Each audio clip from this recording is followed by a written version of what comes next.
السلام علیکم ورحمۃ اللہ وبرکاتہ. الحمد للہ وکفا والصلاة والسلام علی محمد المصطفى وعلى آلہ واصحابہ الذین سعیدوا فی معارج الحق والہدى وخلفاء ساداتنا ابی بکر الصدیق الاکبر وعمر الفاروق الاعظم وعثمان ذی النورین واسد اللہ الغالب علی المرتضی وابنہ الامام حسن المجتبی وصبتہ الامام حسین الشہید دافع الکرب والبلاء وامہما سیدۃ النساء فاطمۃ الزہراء وابنہ عبد القادر سیدنا غوث الورى وسراج امتی ابی حنیفۃ امام ائمۃ الہدی وامام اہل سنتہ مجدد العظم لدینہ وشریعتہ سیدنا احمد رضا وجميع اهل السنة وجماعت دائما ابدا ابدا. اما بعد فاعوذ بالله من الشيطان الرجيم. بسم الله الرحمن الرحيم. كم من فئة قليلة غلبت فئة كثيرة بإذن الله. صدق الله مولانا العظيم وصدق رسوله النبي الأمين المكين الكريم. آئیے کچھ عرض و معروف سے پہلے ہم اور آپ مل کر بارگاہ رسول و آل رسول میں درود پاک کا امتحار پیش کریں. اللہم صلی علی سیدنا و مولانا محمد معدن الجود والکرم وآلہ وبارک وسلم. صلاۃ و سلام علیک یا رسول اللہ. شہنشاہ کربلا سید الشہداء حضرت امام حسین اور آپ کے تمام رفقاء کی بارگاہ میں خراج عقیدت پیش کرنے کی یہ 7ویں محفل ہے. پروردگار ہماری حاضری کو قبول فرمائے. تمام صحابہ اور تمام شہداء کی فیوز و برکات سے ہم سب کو مالا مال فرمائے. حضرات، ابھی 6 راتوں سے مسلسل یہ سلسلہ جاری ہے کہ ملک شام میں اسلام کا جھنڈا کیسے بلند ہوا، دمشق تک کیسے اسلام پہنچا. کل آپ یہ سماعت کر چکے. اور دمشق کی مہم سے فارغ ہو کر حضرت ابو عبیدہ بن جراح اور حضرت خالد بن ولید یہ حضرات ابھی سوچ رہے تھے کہ کس طرف رخ کیا جائے. آیا بیت المقدس یا انطاکیہ کہ جہاں پر بیٹھ کر ہرقل بادشاہ برابر مسلسل رومی لشکر بھیج رہا تھا تو اس کی طرف پہنچا جائے. ابھی یہ اسی سوچ و بچار میں تھے کہ ایک نصرانی عرب دمشق کا رہنے والا کہ سیدنا ابو عبیدہ بن جراح رضی اللہ تعالیٰ عنہ نے اس پر احسان کیا تھا، لہذا وہ آپ کے پاس آیا اور اس نے یہ بتایا کہ یہاں سے دمشق کے دریائی علاقے میں ایک قلعہ ہے حصن ابی القدس کہ جہاں پر اس کے سامنے ایک بہت بڑا گرجا ہے. 100 سال سے زائد عمر کا پادری یہ سال میں ایک میلہ منعقد کرتا ہے. 3 دن یا 7 دن تک وہ میلہ چلتا ہے اور طرح طرح کے وہاں پر بازار لگتے ہیں. مختلف اطراف کے لوگ وہاں سامان کے لیے اور آخری دن اس کی تقریر سننے کے لیے حاضر ہوتے ہیں. لہذا اگر وہاں پہ آپ چھاپا ماریں، حملہ کریں تو پھر ایک اور خوف بیٹھ جانے اور ساتھ ساتھ بہت کچھ مال غنیمت ہاتھ آنے کا ایک اچھا چانس ہے. حضرت سیدنا ابو عبیدہ نے فرمایا یہ تو صحیح ہے، مگر یہ بتا کہ وہ یہاں سے کتنا دور ہے؟ تو اس نے بتایا تقریباً 30 کلومیٹر دور ہے. کہا کیا اس کے ارد گرد کوئی ایسا شہر ہے کہ وہاں اگر اسلامی لشکر پہنچے اور حملہ کرے تو پھر رومیوں اور عیسائیوں کو وہاں سے مدد پہنچے؟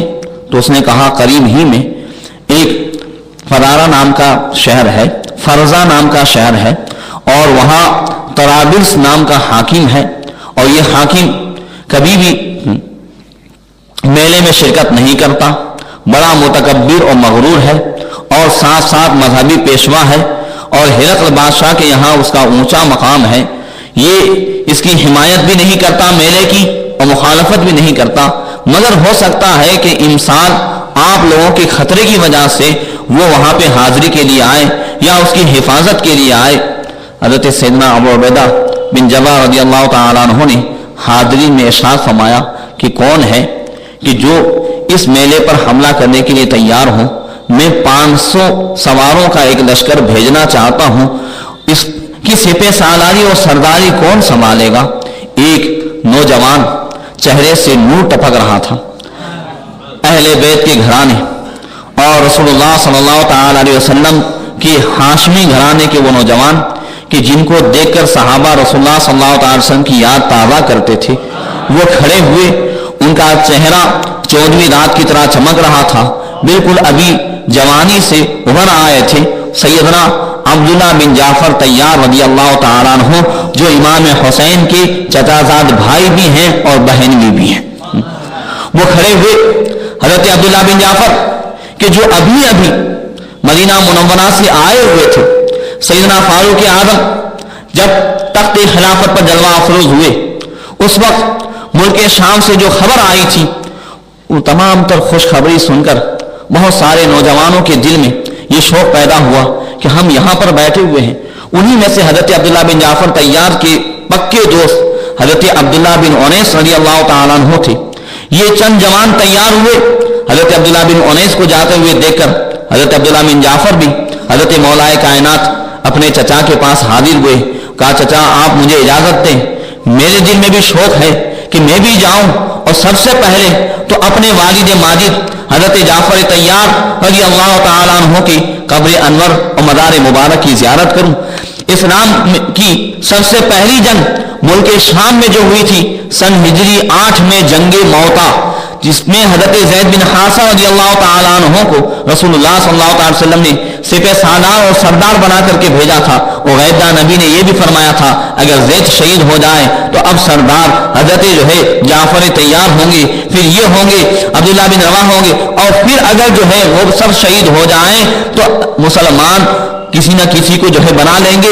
اور جب یہ تمام تر منظر ہو رہا تھا تب سرکار نے فرمایا زید شہید ہو گئے، جعفر شہید ہو گئے، یہ شہید ہو گئے، پھر فرمایا اب اللہ تبارک و تعالیٰ نے وہ جھنڈا اللہ کی تلواروں میں سے ایک تلوار کو عطا فرما دیا، وہ سیدنا خالد بن ولید رضی اللہ تعالیٰ عنہ تھے۔ انشاءاللہ میں اس کو 12ویں شریف کے موقع پر بیان کروں گا۔ حضرت جعفر طیار رضی اللہ تعالیٰ عنہ جو سن ہجری 8 میں موتا کے مقام پر شہید ہوئے، 3000 کا لشکر 1 لاکھ کے مقابلے میں آیا تھا، اس وقت کی بات کر رہا ہوں۔ اب جب جعفر طیار شہید ہو گئے، ایک حدیث پاک مشکات شریف کی مجھے یاد آئی، اعلیٰ حضرت رضی اللہ تعالیٰ عنہ نے بھی اسے تحریر فرمایا ہے۔ رسول اللہ صلی اللہ تعالیٰ علیہ وسلم ایک دن تشریف فرما تھے، صحابہ کرام بھی جرموٹ میں تھے۔ آقا نے ارشاد فرمایا رأیت جعفر فی الجنت ملکن طیرن قدمی قدمتاہ ورأیت زیدن دون ذالک۔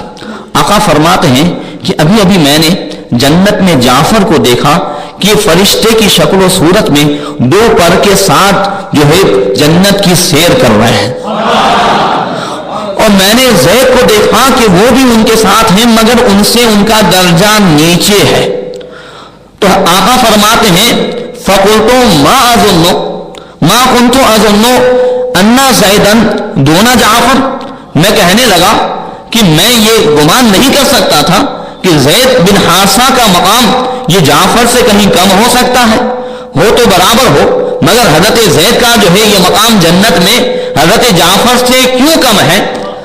حضرت جبریل امین سدرہ کے مکین حاضر ہوئے، آقا ارشاد فرماتے ہیں فقال جبریل، تو جبریل نے کہا انا زیدن لیس بدون جعفر ولکننا فضلنا جعفر لقرابۃ منکا، کہ یا رسول اللہ حضرت زید بن حارثہ مقام کے اعتبار سے یہ حضرت جعفر سے کم تو نہیں ہے، مگر ہم نے یعنی اللہ تبارک و تعالیٰ نے حضرت جعفر کو جو اونچا مقام دیا ہے یہ آپ کی رشتہ داری کی وجہ سے دیا ہے، آپ کی قرابت کی وجہ سے دیا ہے۔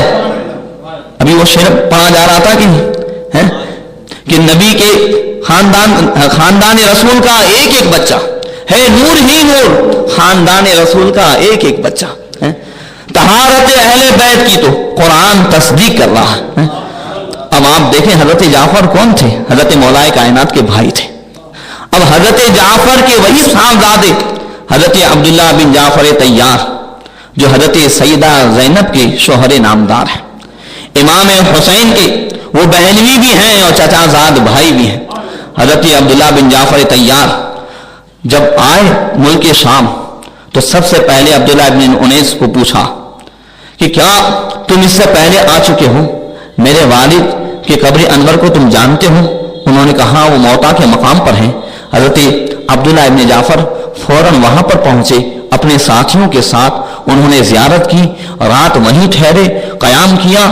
خوب وہ اس وقت روئے، رو رو کر کے ان کا چہرہ بالکل زعفران کی طرح پیلا ہو گیا۔ تو حضرت عبداللہ بن انیس نے پوچھا کہ آخر معاملہ کیا ہے، تم اتنا کیوں رو رہے ہو اور یہ تمہارا چہرہ اتنا پیلا کیوں ہو گیا ہے؟ کہا میں نے آج رات میرے باپ حضرت جعفر طیار کو خواب میں دیکھا کہ وہ جو ہے پر لگائے ہوئے جنت میں سیر کر رہے ہیں، ہاتھ میں کھلی تلوار ہے جس سے جیسا کہ جو ہے خون ٹپک رہا ہے، وہ تلوار انہوں نے مجھے عطا فرمائی اور کہا تم ملک شام میں آیا ہے، اس سے اتنی زیادہ چلا کہ اللہ اس کے رسول تجھ سے راضی ہو جائے، دیکھ یہ تلوار میرے باپ حضرت جعفر طیار مجھے دے کے گئے۔ وہ تلوار حضرت عبداللہ بن جعفر نے انہیں دکھائی کہ یہ تلوار آج ابھی جو ہے میرے والد ماجد مجھے دے کے گئے ہیں اور اسی سے میں ملک شام میں برابر لڑائی کروں گا۔ اور جب سیدنا ابو عبیدہ بن جراح رضی اللہ تعالیٰ عنہ نے یہ اعلان فرمایا کہ کون اس 500 سواروں کی سرداری کرے گا، حضرت عبداللہ بن جعفر تیار ہو گئے اور اس کے بعد اس لشکر میں 18 بدری صحابی تھے، ایک سے ایک بزرگ صحابی، اور حضرت عبداللہ بن جعفر بالکل نوجوان تھے۔ جب چلے اس نصرانی عرب کو رہبر بنایا، وہ راستے سے لیتا گیا۔ یہ رات تھی شب برات، 15ویں شعبان کی وہ رات تھی، ایک طرف 14ویں کا وہ چاند، ایک طرف 14ویں کا یہ چاند، اب برابر جا رہے ہیں۔ رات تھی، سیدنا واصلہ بن اسقع رضی اللہ تعالیٰ عنہ صحابی رسول ہیں، ان سے حضرت عبداللہ بن جعفر نے کہا کہ آج کی رات بڑی مبارک رات ہے، میرا جی کر رہا ہے کہ کہیں رک کر کے ہم یہ رات عبادت میں گزاریں، تلاوت قرآن میں گزاریں۔ حضرت واصلہ بن اسقع نے کہا کہ آپ صحیح کہہ رہے ہیں، مگر اللہ کی راہ میں چلنا، جہاد کے لیے قدم اٹھانا، یہ بھی نفل عبادت سے زیادہ بہتر ہے۔ مگر پھر بھی آخر رات میں فجر سے کچھ پہلے ایک گرجا کے قریب ٹھہرے، وہاں کچھ عبادت کی۔ جب صبح ہوئی تو گرجا کا راہب، اس نے جیسے ہی گرجا سے سر نکال کر دیکھا کہ 500 سوار ہیں اور ہر ایک کے چہرے سے نور ٹپک رہا ہے، وہ باہر نکلا، قریب آیا، آ کر کہنے لگا کیا تم اصحاب محمد سے ہو؟ انہوں نے کہا بالکل، ہم رسول اللہ صلی اللہ تعالیٰ علیہ وسلم کی امتی ہیں اور ہم میں سے بہت سارے صحابہ کرام ہیں، کیا وہ نبی جو عرب میں ظاہر ہوئے؟ کہا۔ ہر ایک کے چہرے دیکھنے لگا اور دیکھنے کے بعد پھر حضرت سیدنا عبداللہ بن جعفر کے چہرے مبارک تک پہنچا تو بالکل دیکھتا رہ گیا۔ تھوڑی دیر کے بعد کہنے لگا کہ کیا یہ تمہارے نبی کے صاحبزادے ہیں؟ انہوں نے کہا یہ ہمارے نبی کے صاحبزادے تو نہیں ہیں، مگر آپ کیوں پوچھ رہے ہیں؟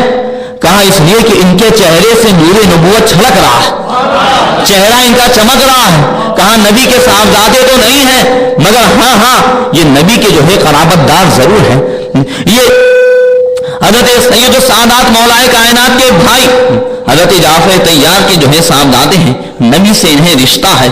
اس نے فوراً کہا واقعی جڑ جو ہے پتے کے اندر درخت کا اثر ہوتا ہے، پتے کے اندر درخت کا اثر ہوتا ہے۔ اور پھر اس کے بعد جب وہ رسول اللہ صلی اللہ علیہ وسلم کے اوصاف بیان کرنے لگا اور پوچھنے لگا تو صحابہ کرام میں سے کسی نے پوچھا کہ کیا ہمارے نبی کو تم جانتے ہو، تم پہچانتے ہو؟ تو وہ سما کا راہب کہنے لگا کہ تمہارے نبی کے اوصاف اور ان کا تذکرہ توریت میں بھی ہے، انجیل میں بھی ہے، زبور میں بھی ہے، اور ہم انہیں برابر جان رہے ہیں، ان کے خلفاء کو بھی جان رہے ہیں۔ اللہ تعالیٰ نے ان کی تمام صفتیں اتنی بیان کر دی ہیں کہ ہم اپنے بیٹوں سے بھی زیادہ تمہارے نبی کو پہچانتے ہیں۔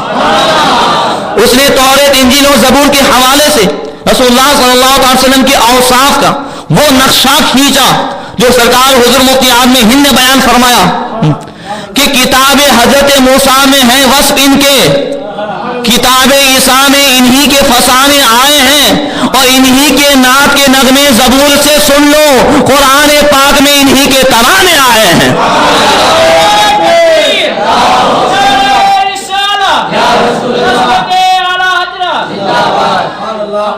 پھر صحابہ میں سے کسی نے پوچھا جب آپ ہمارے نبی کو اتنا جانتے ہیں پہچانتے ہیں تو پھر کلمہ کیوں نہیں پڑھتے؟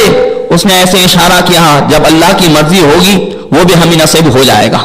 اب وہاں سے جب آگے بڑھے حصن ابی القدس کے پاس، اس سے پہلے ایک ہرا بھرا جنگل آیا، وہ نصرانی رہبر، نصرانی عرب، اس نے صحابہ کرام کو وہاں ٹھہرایا اور حضرت عبداللہ بن جعفر سے کہنے لگا کہ آپ اجازت دیں کہ میں جاؤں اور جا کر کے معلوم کراؤں کہ اس میلے کا حال کیا ہے، پوزیشن کیا ہے۔ آپ نے اجازت دی، وہ گیا، اس کے آنے میں تاخیر ہوئی۔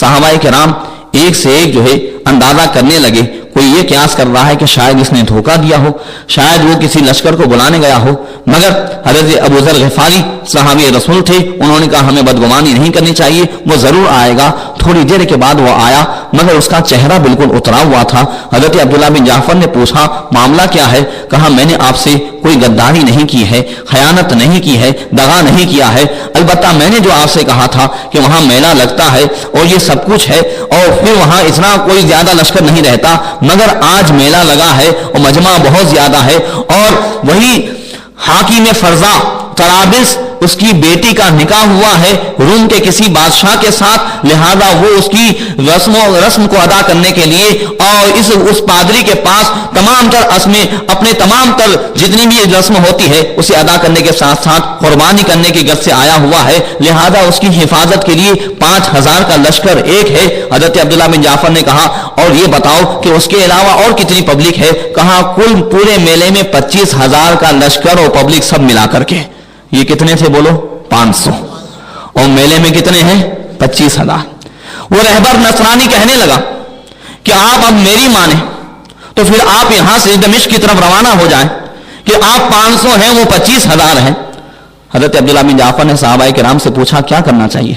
اکثر لوگوں نے یہی کہا کہ اللہ نے ہمیں فرمایا ہے وَلَا تُلْقُوا بِأَيْدِيكُمْ إِلَى التَّهْلُكَةِ، جان بوجھ کر ہلاکت کی طرف ہاتھ نہ ڈالو۔ وہ 25000 ہیں، ہم 500 ہیں۔ ہم تو یہ سمجھ کر کے آئے تھے کہ میلے میں چند لوگ ہوتے ہیں، مگر یہ تو نہیں معلوم تھا کہ وہ حاکم طرابلس اپنی بیٹی کے شادی کے موقع پر رسم ادا کرنے کے لیے آیا ہوگا، لہذا ہم یہاں سے واپس جائیں۔ سیدنا عبداللہ بن جعفر فرماتے ہیں تم صحیح کہتے ہو، مگر اللہ نے قرآن میں یہ بھی تو فرمایا ہے کہ وَمَن يُوَلِّهِمْ يَوْمَئِذٍ دُبُرَهُ، کہ جو میدان جہاد سے بھاگے گا وہ اللہ کو ناراض کرے گا۔ تو اب میں یہ سمجھتا ہوں کہ ڈر کر کے بھاگنا، حالانکہ اللہ تبارک و تعالیٰ نے ہم سے یہ بھی وعدہ فرمایا ہے کہ کم من فیۃ قلیلۃ غلبت فیۃ کثیرۃ باذن اللہ، کہ کتنی ہی قلیل جماعت کیوں نہ ہو وہ اللہ کے حکم سے کتنی اکثر جتنی بھی زیادہ جماعت ہوگی اس پر وہ غالب آ جائے گی۔ تو اللہ نے ہم سے مدد کا وعدہ کیا ہے، اب اگر ہم ڈر کے چلے جائیں تو پھر میرے نزدیک تو یہ میدان جہاد سے بھاگنے کے برابر ہے۔ میں تو روکوں گا، مگر یہ بھی اجازت دیتا ہوں کہ تم میں سے جو جانا چاہے خوشی سے وہ چلا جائے، اس لیے کہ میں اپنی جان اللہ کی راہ میں وقف کر چکا ہوں۔ حضرت عبداللہ بن جعفر کا جب یہ جوش دیکھا تو تمام لوگوں نے کہا ہم بھی آپ کا ساتھ دیں گے۔ اب وہ جب جانے کے ارادے سے روانہ ہونے لگے اور نصرانی رہبر سے کہا اب آگے چل، اس کا چہرہ بالکل پھیکا پڑ گیا۔ وہ سوچنے لگا کہ کہاں یہ 500 اور کہاں وہ 25000، آخر انہیں کیا ہو گیا ہے؟ اس نے روکنے کی کوشش کی مگر یہ حضرات نہ روکے۔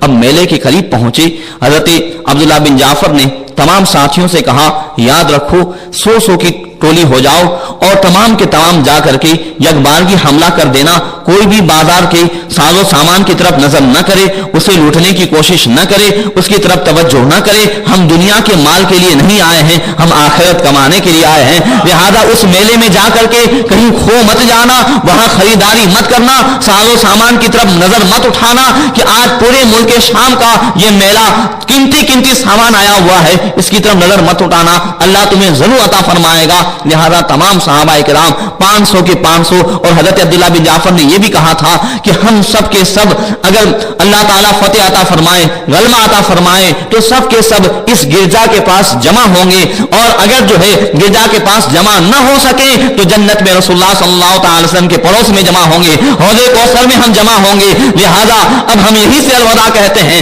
اس کے بعد تمام صحابہ کرام بکھر گئے. اب 500 کی ٹولی میں ہو کر کے یک بارگی انہوں نے صدائے تکبیر بلند کی اور حملہ کیا. اب یہ 25,000 اپنے اپنے اس میں مشغول تھے. کوئی گرجا میں تھا اور وہ پادری اپنا سر باہر نکالے ہوئے انجیل کے حوالے سے نصیحت کی باتیں کر رہا تھا. سب برابر سن رہے تھے کہ اچانک مسلمانوں کا حملہ ہوا. اب وہ اپنے ہتھیار کی طرف بڑھے, انہوں نے بھی خطرناک حملہ کیا. اب ایسے موقع پر کہ 25,000 میں 500 کو اندر گھسنے اور اندر گم ہو جانے میں کیا دیر لگتی ہے. 500 اس طریقے سے گم ہو گئے کہ کسی کا ایک دوسرے کو پتا نہیں, مگر ہر ایک مسلمان کی نظر حضرت عبداللہ بن جعفر کے پاس جو علم تھا اس علم پر تھی کہ جب تک اس علم پر نظر ہے وہ سمجھ رہے تھے ہمارے سردار حیات ہیں, زندہ ہیں. اب اسی پر جوش لگائے ہوئے ہر ایک برابر وہ کر رہے تھے. صبح سے لے کر کے دوپہر تک اتنے زیادہ مسلمان لڑے, 525,000 کے ساتھ برابر لڑائی چل رہی ہے. جب دوپہر کا وقت ہوا مسلمان لڑتے لڑتے تھک گئے. حضرت عبداللہ بن جعفر کو سب سے زیادہ صحابہ کرام, وہ بھی بدری صحابی, حضرت سیدنا ابو ذر غفاری, بہت سارے بوڑھے صحابی تھے جن کی عمر بہت زیادہ تھی, مگر وہ بھی جوانی کے انداز میں ایسے لڑ رہے تھے. آپ کو ان تمام کی فکر تھی کہ میرے جوش کی وجہ سے یہ تمام صحابی بھی لڑ رہے ہیں. آپ برابر ان کی فکر کر رہے تھے. جب دوپہر کا وقت ہوا تو حضرت سیدنا عبداللہ بن جعفر نے اب ہاتھ بلند کیے اور کہا یا من خلق خلقتا فاحسن خلقهم وطلع بعضهم ببعض فجعل ذلك فتنة لهم اسألوك بجاه محمد النبي عبدك الا جعلت لنا في امرنا فرجا ومخرجا. اے وہ ذات جس نے انسان کو پیدا کیا تو اچھی صورت میں پیدا کیا اور انہیں بعض سے بعض کی آزمائش کی تو انہیں جو ہے آزمائش میں مبتلا کیا. اے اللہ میں تجھے اس محمد رسول اللہ کے واسطے سے میں سوال کرتا ہوں جو نبی رحمت ہیں, ان کے واسطے سے تیری بارگاہ میں مانگتا ہوں کہ ہمیں تو کشادگی عطا فرما اور مدد عطا فرما. جب رسول اللہ صلی اللہ علیہ وسلم کے واسطے سے دعا مانگی گئی, اب حضرت عبداللہ بن جعفر بس اسی میں مشغول ہے کہ غیب سے آواز آئی, یا حملۃ القرآن جاءکم الفرح من الرحمن علی عبدۃ الصلبان. اے قرآن کی حفاظت کرنے والوں, قرآن کو جگہ جگہ پہنچانے والوں, اے قرآن پر عمل کرنے والوں, اے حاملین قرآن, رحمان کی طرف سے مدد آ پہنچی ہے. اللہ نے تمہیں مدد دی. ان تمام صلیبیوں پر, ان عیسائیوں پر اب حضرت عبداللہ بن جعفر نے دیکھا کہ فوراً حضرت سیدنا خالد بن ولید کا لشکر آ پہنچا. ادھر حضرت زرار بن ازور ہیں, وہ برابر آتے جا رہے ہیں. سیدنا خالد بن ولید جیسے ہی لشکر میں پہنچے حضرت زرار سے کہا جلدی سے دیکھو حضرت عبداللہ بن جعفر کہاں ہیں, ان کا جھنڈا کہاں ہے. انہیں سب سے زیادہ اس کی فکر تھی, وہ ہم شکل مصطفیٰ تھے, سب سے زیادہ ان کی فکر تھی. لہذا وہ برابر انہیں تلاش کرنے لگے. حضرت خالد بن ولید کس طریقے سے آئے, بات یہ ہوئی کہ جب یہ حضرات جانے لگے سیدنا عبداللہ بن اونیس نے جا کر میلے کی حالت دیکھی, جلدی سے اپنا گھوڑا دوڑایا اور حضرت عبداللہ بن اونیس فوراً حضرت ابو عبیدہ اور حضرت خالد کے پاس پہنچے اور چلا کر کے کہا کہ ہم لوگ جو ہیں بالکل قلیل تعداد میں ہیں, وہ 25,000 میں ہیں, جلدی سے مدد کے لیے پہنچا جائے. حضرت خالد بن ولید جب روانہ ہوئے اپنے ساتھ اسی لشکر زحف کو لے کر, تو سیدنا رافع بن عمیرہ طائی کہتے ہیں کہ ہم نے اپنے گھوڑے کو چھوڑ تو دیا مگر جیسے اللہ تعالیٰ نے زمین کو ہمارے لیے سمیٹ دیا, زمین ہمارے لیے سمیٹ دی گئی ہو. ہم آن کی آن ایسا محسوس کر رہے تھے کہ گھوڑے ہوا میں اڑ رہے ہیں اور ہم دوپہر ہی کے وقت ہم پہنچ گئے. بس صبح چلے تھے اور فوراً پہنچے. اور اس کے بعد جب صحابہ کرام کی آمد کی خبر ان عیسائیوں کو ہوئی, اب اس میں بھی سیدنا خالد بن ولید کا جب نام سنتے تھے تو عیسائیوں کے منہ سے ہوائیں اڑتی تھی, ان کے بدن کانپنے لگتے. جب انہوں نے یہ سنا کہ اسلامی لشکر کو مدد پہنچ چکی, وہ بھی حضرت خالد بن ولید کی کمک, لہذا اب ادھر ادھر بھاگنے لگے.